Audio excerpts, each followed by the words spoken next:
Olá, eu sou o Desaplaudido e vou contar um relato para você. A babá do outro mundo.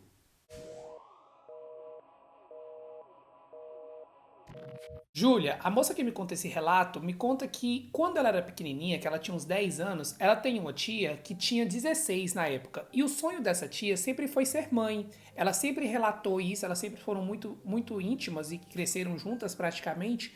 Então ela sempre falava que o sonho dela era querer casar e ter filhos, enquanto a Júlia sempre falou que queria morar fora, estudar, fazer carreira. A tia dela sempre falou que queria ser mãe, constituir família. E assim foi. Passou-se 4 anos, ela já tinha 20 anos, já a Júlia com 14. Ela casou finalmente e começou ali no processo para engravidar e ter o seu primeiro filho. Foi um ano de bastante tentativa, eles já tinham parado de tomar medicação, eles já não usavam preservativo. Depois, mais ou menos de um ano, chegou a notícia e ela estava grávida. Foi toda uma alegria ali para aquela família, a chegada de um membro novo, né? E ainda mais que ela tinha tanto esse anseio de ser mãe. E foram 9 meses bastante tranquilos, fizeram o pré-natal corretamente, só que com a chegada do bebê, tudo mudou. Assim que o primo dela nasceu, a tia dela ficou bastante estressada. Não que ela não tivesse gostado do bebê, mas sim porque o bebê trocou o dia pela noite. E se você é mãe, já deixa o seu comentário aqui embaixo se você também já passou por isso e sentiu isso. Por meses o bebê chorava a noite inteira. Ele só ia dormir lá para 6 da manhã. Ele trocava o dia pela noite, que era o horário que o marido dela tinha que sair para trabalhar. Com a passada do tempo, com a chegada das cólicas, das dores, da dentição, ele piorou, né? Ele continuava mais chorando à noite e trocar a noite pelo dia. Eles chamavam ele de filho do Batman. Ele passava o dia inteiro dormindo e à noite acordado. E com o tempo começou a incomodar os vizinhos, porque era aquelas casas germinadas, sabe, de condomínio, e à noite ele começava a brincar, ele já estava mais espertinho, ele já sentava, então ele brincava a noite inteira e fazia barulho. Então acabava que o barulho passava de vizinho para vizinho. Chegou a acontecer dela pegar ele e ir pra cozinha, pra deixar ele brincando ali, fazer companhia para ele na cozinha, para não incomodar no quarto, já que o quarto era parede a parede com outro vizinho que também tinha um quarto. Além disso, que o marido dela tinha que dormir e ele tinha que voltar a trabalhar, né, de manhã cedo.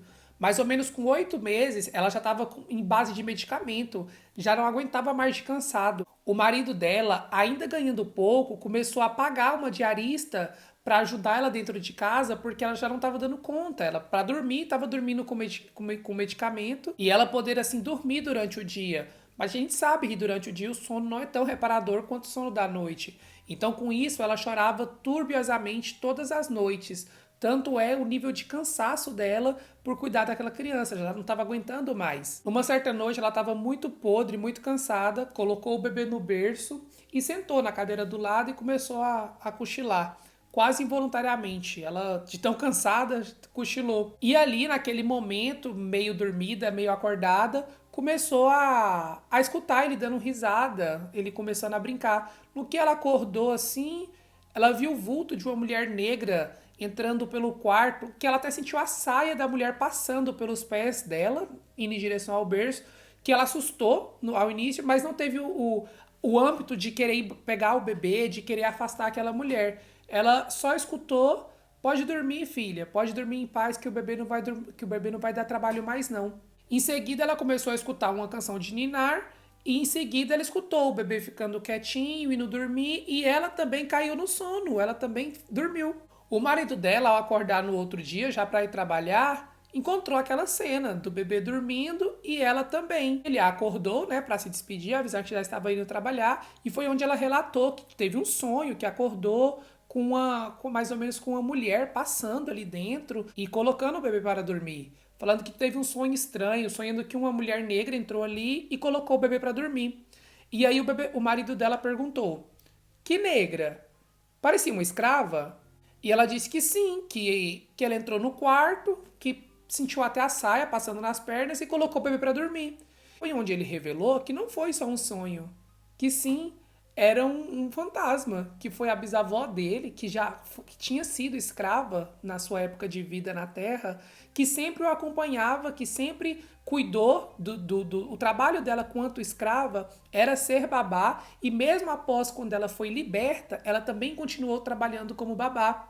E ele ainda relata que É como se ela acompanhasse ele a vida inteira, porque desde quando ele era bebê, ele também a enxergava. Ela ficou impressionada com a história, mas agradecida também, porque a partir dessa noite o bebê pouco a pouco foi acostumando com o horário de noite para dormir, de dia ficar acordado. Anos depois, 2 anos depois, ela veio até a menininha, que ela queria ter um casal a vida inteira. E essa menina também começou a querer trocar o dia pela noite, como o primeiro filho, o primogênito. Mas dessa vez, a tia dela sempre estava em oração, em agradecimento e pedindo, né, sempre pela bisavó do rapaz, do marido dela, para ajudar ali a controlar aquela situação. E mesmo nunca mais podendo enxergar, ela sempre sentia a presença, o que facilitava várias vezes a criança dormir mais rápido e pegar um sono profundo. Impressionante, tá vendo? A maioria das vezes a gente vê história de espíritos ligada a uma coisa ruim, a uma coisa do mal, a uma perturbação, e nesse caso poderia ser considerado um anjo da guarda, um espírito do bem que estava ali ainda nesse plano, ouvindo nesse plano para poder ajudar aquela mãe que estava necessitada de um apoio e conseguir fazer aquele bebê dormir. Se você é mãe, me deixa aqui o seu comentário aqui embaixo. Se você é pai também, porque eu sou pai e os pais também passam por esses momentos de ficar acordado de noite ou de perder noites de sono. É normal de todo bebê. Me deixa a sua experiência aqui nos comentários. E foi isso, né, gente?